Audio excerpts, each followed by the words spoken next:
ঐতিহ্যমণ্ডিত বিহালীবাসী ৰাইজ পূৰ্বৰে পৰাই সদায় ভাৰতীয় জনতা পাৰ্টি তথা মিত্ৰজোঁটৰ লগত আছে। আমাক সদায় আশীৰ্বাদ দি আহিছে। সেই পঞ্চায়তৰ নিৰ্বাচনেই হওক বা গোটেই দাঁতি কাষৰীয়া অঞ্চলৰ টাউন কমিটি নিৰ্বাচনবিলাকেই হওক, বিগত লোকসভা নিৰ্বাচনেই হওক বা বিধানসভা নিৰ্বাচনতেই হওক, প্ৰতিবাৰেই আমাৰ মিত্ৰজোঁট তথা বিজেপিক সদায় আশীৰ্বাদ দি আহিছে। ৰঞ্জিত দত্ত দেৱক কিদৰে বিপুল ভোটৰ ব্যৱধানেৰে দিল্লীলৈ প্ৰেৰণ কৰিছে আমি সকলোৱে দেখিছোঁ। আমি আশাবাদী এইবাৰ সেই ব্যৱধান আৰু বৃদ্ধি পাব।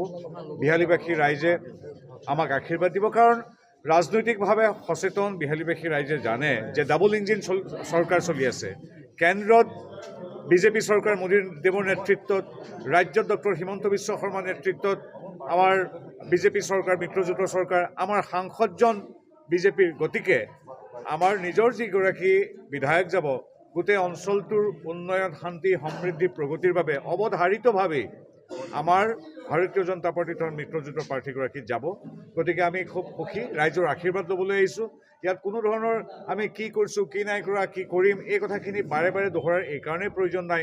ৰাইজে জানে যে অৰুণোদয় আঁচনিৰ পৰা নিযুত মইনালৈকে, বাট পথ ইত্যাদিৰ পৰা আমাৰ লাচিত বৰফুকনৰ পৰা বিহু সংস্কৃতিলৈকে সামগ্ৰিকভাৱে বিহালী তথা শোণিতপুৰ, বিশ্বনাথ তথা গোটেই অসমখনক কিদৰে আগুৱাই নিয়াত মোদী চৰকাৰ আৰু ডক্টৰ হিমন্ত বিশ্ব শৰ্মা নেতৃত্বাধীন চৰকাৰ কাম কৰিছে ৰাইজে নিজেই জানে। গতিকে আমি এই মুহূৰ্তত আশীৰ্বাদ ল'বলৈ আহিছোঁ। আপুনি ক'ত ক'ত প্ৰচাৰ চলাব আজি? না চাওক, ইয়াত তেনেদৰে আমাৰ দলৰ আমি কাৰ্যকৰ্তা, আমি ইয়াত এতিয়া বিশাল মিটিঙৰ পৰিৱৰ্তে আমি আমাৰ কাৰ্যকৰ্তাসকলৰ ঘৰলৈ গৈ তেওঁলোকৰ সৈতে থিয় দিছোঁ। আমাৰ শুভাকাংক্ষী যিসকল ৰাইজ আছে তেওঁলোকৰ পদূলিলৈ গৈ, চোতাললৈ গৈ তেওঁলোকৰ আশীৰ্বাদ লৈছোঁ, তেওঁলোকৰ মনৰ কথা শুনিছোঁ। আমাৰ সেই কথা। আৰু ইয়াত আমি দেখিছোঁ বাকী ৰাজনৈতিক দলবিলাকো আহিছে, নিজৰ ভিতৰতে তেওঁলোকৰ বিভিন্ন কাম কৰিছে। আমাৰ সকলোৰে প্ৰতি শুভেচ্ছা আছে। খালি এটাই কথা কওঁ যে আমাৰ ঘাটোৱাৰ ডাঙৰীয়া এগৰাকী সমগ্ৰ অঞ্চলটোৰ এগৰাকী যুৱনেতা, ৰাজনীতি কৰাৰ নামত আমাৰ কেৱল চাহ বাগিচাৰ নহয়, সমগ্ৰ বৃহত্তৰ অসমীয়া জাতিৰ এগৰাকী অতি সংগ্ৰামী, অতি সপ্ৰতিভ যুৱনেতা ঘাটৰক যাতে অপমান নকৰে, চাহ জনগোষ্ঠীক যাতে অপমান নকৰে, তাৰ বাবে আমি পুনৰবাৰ দেখিছোঁ, পুনৰবাৰ আমি কংগ্ৰেছ তথা অন্যান্য দলবিলাকক আমি সকীয়াই দিছোঁ। কাৰণ আমাৰ নিজৰ এই বৃহত্তৰ অসমীয়া জাতিটো আমি হাতে হাত ধৰি আগবাঢ়িছোঁ। কেৱল ভোটৰ স্বাৰ্থত যাতে আমাৰ সমাজখনক ভাগ কৰিবলৈ কংগ্ৰেছে চেষ্টা নকৰে, প্ৰথম কথা। দ্বিতীয় কথা, আমাৰ যুৱনেতা সমগ্ৰ আমাৰ বিহালীৰ বাবে গৌৰৱস্বৰূপ ঘাটোৱাৰ ডাঙৰীয়াক যাতে অপমান, তুচ্ছ তাচ্ছিল্য নকৰে, তাৰ বাবে আমি অনুৰোধ জনাইছোঁ। আৰু এটা কথা, বাকীটো আমাৰ গাঁও অঞ্চল, আমাৰ চহৰ অঞ্চলৰটো বাদেই, আনকি চাহ বাগিচাৰ অঞ্চলতো আমি দেখিছোঁ কংগ্ৰেছ দলে বিশেষ প্ৰচাৰেই কৰিব পৰা নাই। আৰু তেওঁলোকৰ নিজৰ মাজত এতিয়া চাহ বাগিচাত যিহেতু তেওঁলোকৰ ভৰি তলৰ মাটি একেবাৰে নাইকিয়া হৈ গৈছে, তেওঁলোকে বেয়া মন্তব্য কৰা দেখা গৈছে। এইটো আচলতে কৰ্মা, এইটো আচলতে ফল। তেওঁলোকে ব্ৰিটিছে এৰি থৈ যোৱাৰ পিছত তেওঁলোকে শাসন কৰি যিদৰে আমাৰ চাহ বাগিচাক শোষণ কৰিছিল, সেয়া চাহ বাগিচাৰ মানুহে দেখিছে কাৰণে আজি তেওঁলোকক নি ব্ৰহ্মপুত্ৰত উটুৱাই দিছে। গতিকে তাত কোনো তেওঁলোকে দুখ কৰি বা কোনো তেওঁলোকে একো ক্ষোভ দেখুৱাই লাভ নাই। কাৰণ দেখিছে চাহ বাগিচাৰ ৰাইজে কিদৰে মজুৰি বৃদ্ধিৰ পৰা আমাৰ আই মাতৃৰ সকলৰ স্বাস্থ্য,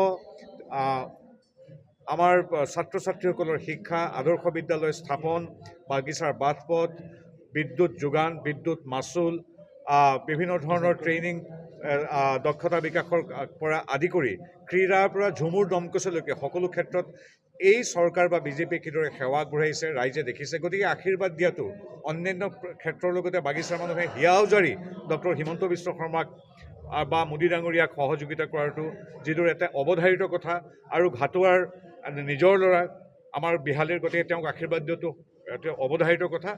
সেইকাৰণেই যে কংগ্ৰেছে যাতে আমাৰ বাগিচাৰ মানুহখিনিক তুচ্ছ তাচ্ছিল্য নকৰে, তেওঁলোকক বাগিচাৰ মানুহে অগ্ৰাহ্য কৰাৰ কাৰণে বাগিচাৰ মানুহক যাতে তুচ্ছ তাচ্ছিল্য নকৰে, তাৰ বাবে তেওঁলোকৰ যিসকল হঠাৎ অহা নেতা আছে তেওঁলোকক আমি সকীয়াই দিছোঁ। নিৰ্বাচন আহিব যাব, কিন্তু বিহালীবাসী ৰাইজ যাতে একত্ৰিত হৈ আছে, থাকিব। গতিকে তেওঁলোকে যাতে বিভাজনৰ ৰাজনীতি নকৰে।